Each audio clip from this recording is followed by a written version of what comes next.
So we tear the body apart, okay? We knead it like dough, okay? So as we begin to move the body, we create heat in the system, and the heat begins to first of all flush out any of the toxins that are stored within the system. It detoxes the system, but it also then, that heat is then used to begin to open up the areas where there seems to be stiffness. So, like I said earlier, the body is a storage compartment for emotions, okay? Particularly emotions. I mean, yes, environmental toxicity as well, but particularly emotions.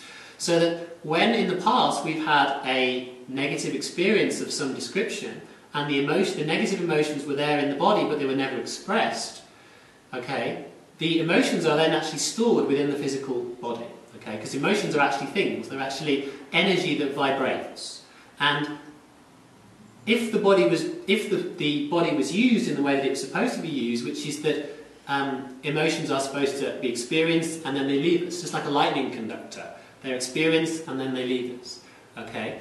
Very often when that's not allowed to happen for whatever reason, maybe we didn't have the resources to deal with the emotions, maybe we weren't allowed to have that emotion when we were younger, maybe we didn't feel like we were able to, we felt self-conscious, whatever it is, social conditioning, the emotions, if they're not released, are stored within the body, okay? And so what happens is these things, which the body doesn't want because they don't feel good, and they're little vibrating energy, what happens is the body stuffs, it says, just like, say you're, I don't know, say like an aunt buys you this vase that you're like, oh, hey, for your birthday present or something, or Christmas, and you buy this vase and it's like, oh, fantastic, wonderful, but you actually hate it, you don't want it anywhere near you. You can't throw it away, that would be rude, so what do you do with it? You probably put it in a cupboard somewhere, under the stairs or in the loft, okay? You don't throw it away because you don't feel right doing that, but you hide it away somewhere where you don't have to look at it, okay? Now, the body does exactly the same thing.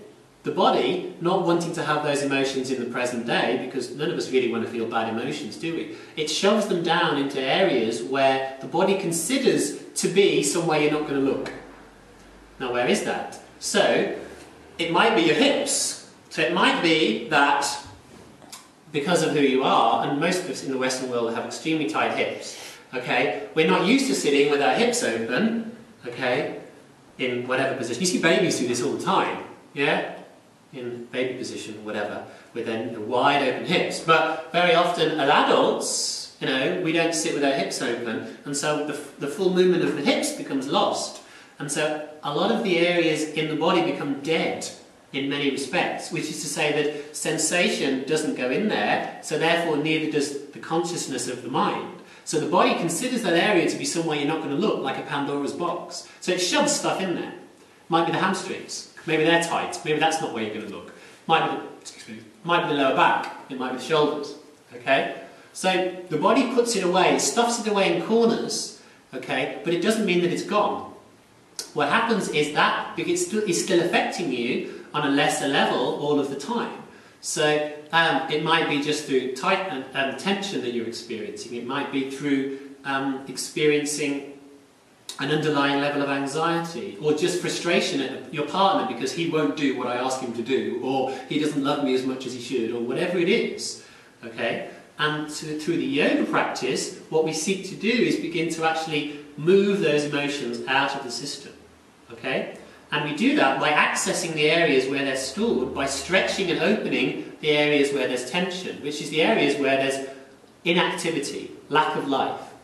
So it's not unusual in a practice, in an asana practice, for you to actually experience emotions coming up that don't seem to have any relevance to where you are and what you're doing. Okay, so be prepared for that in the practice.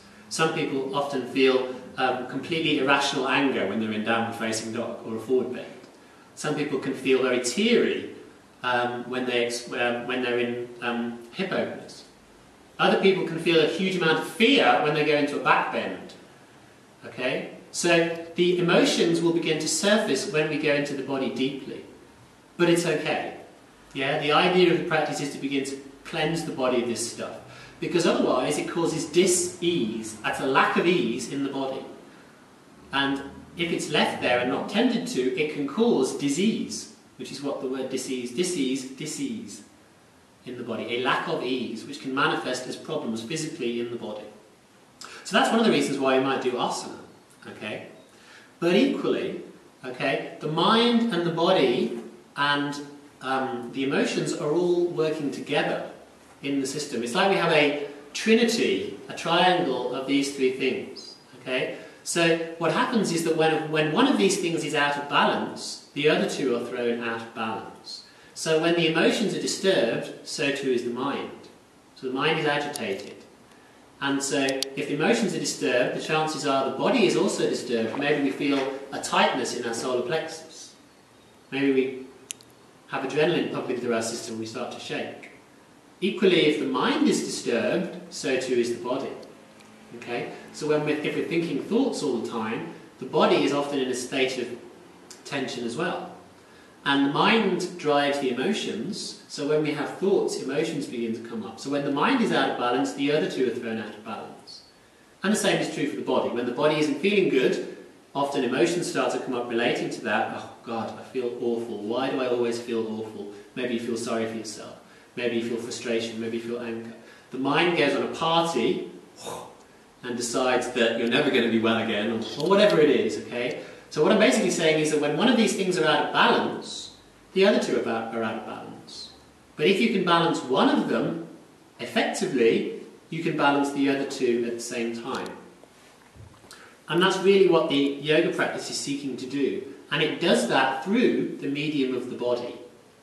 Okay? Now, the stilling of the mind, which the yoga practice is all about, now the mind is always the mind is never in the present moment. Okay, so the mind can never really tell you what's going on. Ironically, because we use it so much, but it can never really see things the way that it is. When we're having thoughts, when we're thinking, our thoughts are either thinking about the past or the future when we're thinking. We can never truly be present when the mind is active. And the yoga practice asks you to be present to yourself, to look at your body. And so we actually use the body in the asana practice. We use the body because the body is the only thing that's in the present moment. It's the only thing you can rely upon to actually use as a feedback system to tell you where you are. How is your body feeling? If you look at your body in any given day, it'll tell you where you are, emotionally and mentally.